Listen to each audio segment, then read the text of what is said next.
So this is November 1st in CS205, and we're having a remote recorded class, and I'll record it in segments, so there'll be a little overhead for me to stop and start the Zoom recording. We're starting a new topic today, probability, on the week of, it's November 1st. Welcome to November. And at the end of this week, we have demonstration 2, which will proceed from Friday in the afternoon until Monday evening at midnight. And so the demonstration 2 won't include, or it will include minimal stuff. I can check and see, but I don't think it has any probability in it. So it's mainly counting, maps, and sets. Okay, so that's where we are in the course. And there's a new, you don't need this right away, this letter. This is a letter related to a puzzle that we'll deal with at the end of the chapter. One issue was that it says it's chapter 8, but it's actually chapter 7. We're off by one chapter relative to the syllabus. Okay, so there is a packet of programs, a zip file. So you want to download this at some point and run these programs. They're described in the text, and we'll go over some of them today. They're just examples of probability, uncertainty in Python. And so and also remember on regex on November 13th, about 2 weeks from now, there's just 8 probability practice questions that will sort of survey and give you a checkup on how your understanding of the concepts. So here is the topics for today. Probability. We'll do Python as a way of getting uncertainty and simulating probability experiments. And that's the idea. We're going to describe probability experiments and their outcomes. And then we begin to build a model, which allows us to predict what's going to happen in these probability experiments. And this is the chapter that we start with, chapter 7. And so let me start right away with an example from Python. So in Python, as any programming language, most things are deterministic. Nothing happens randomly. However, there is a function that you can import, but you have to import it. So you have to type something like from random import star, and there's a package here, random, that imports all kinds of functions.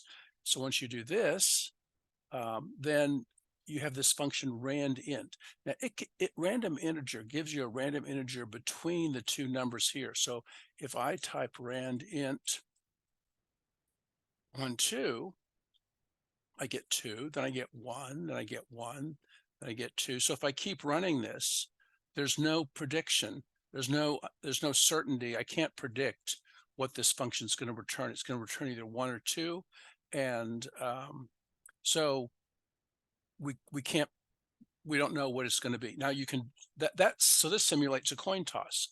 If I did 1 through 6, it's going to simulate the roll of a dice, because you're going to get a random set of possibilities, either the numbers 1 through 6, simulating that when you roll a dice, you get like one of the faces will be face up and the others will not be. Okay, so let's begin to look at this idea. Once you have probability, we can model it in Python. And so the first idea we have is that of a probability experiment. And this is just probability experiment.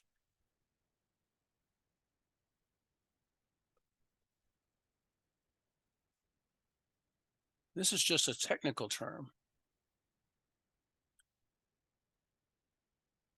for any, like it could be tossing a coin,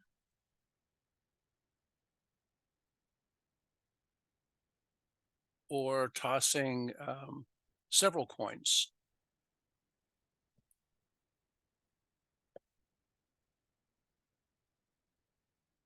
or rolling a dice, or rolling several dice,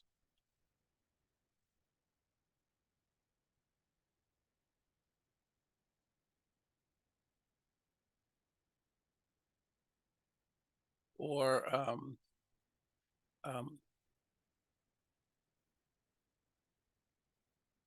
reaching into a jar and blindly picking a, a colored marble, say red. You could have red, different kinds of marbles with and red, green, etc. And you could have different numbers of marbles in the jar, and so which one you would like, what would happen would you couldn't predict, if as long as you were sort of blindfolded when you picked up um, the marble. Okay, so these are all simple examples. Now, of course, these events, a probability experiment can be a larger thing, like it can be the stock market or the weather, where what's happening is that there is an uncertainty. We can't predict the weather, we can't predict the outcome of a coin, we can't predict the roll of a dice, but we can predict patterns. So the idea is to capture the patterns that appear in uncertainty. For example, that tossing a coin, if the coin is evenly balanced, you're going to get sort of it's going to be equally likely in some sense to get a head or a tail. And if you roll a dice, if it's a fair dice that hasn't been tampered with weights, it's going to, when you roll it, you expect that the different faces, 1 through 6, on the face of a dice will come equally likely.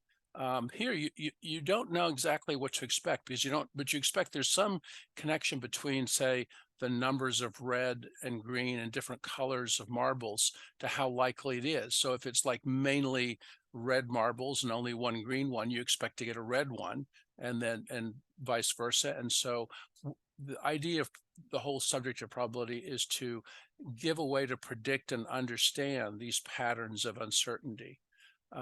Another case would be if a family has a child. Is it going to be a boy or a girl, biologically speaking, at least?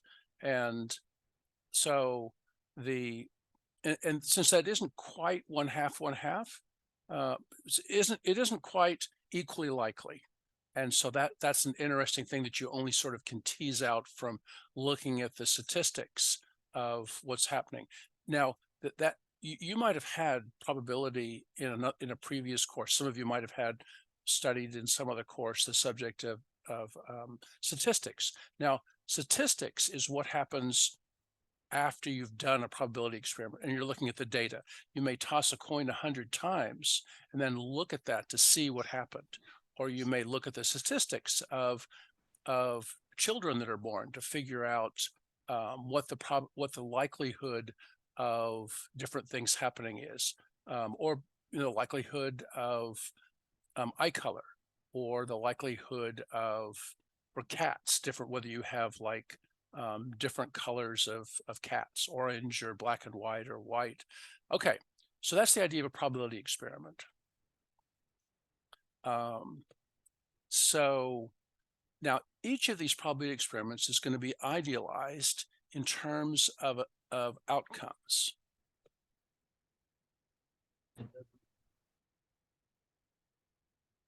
Okay, so we have, for example, for tossing a coin, we have either heads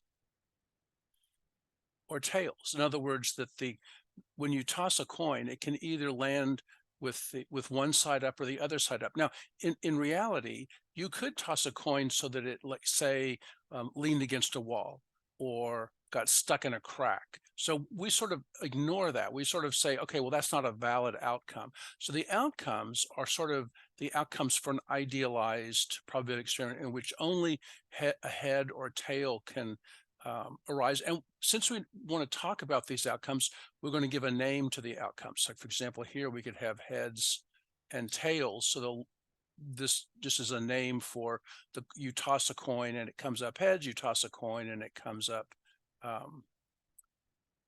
tails. Okay, and the same thing for a dice. It could be either 1, 2, 3, 4, 5, 6. Now, of course, we don't, since if we're doing Python, we can simulate the dice with a random integer 1 through 6. Oh, and let me comment that if you want to download these programs and run them in Thana, you can do so, as we look at this, because they're in that zip file on Piazza under the software resources. So I could here put in have a 4-sided dice, or anomalously a 3-sided dice, which might be hard to make physically.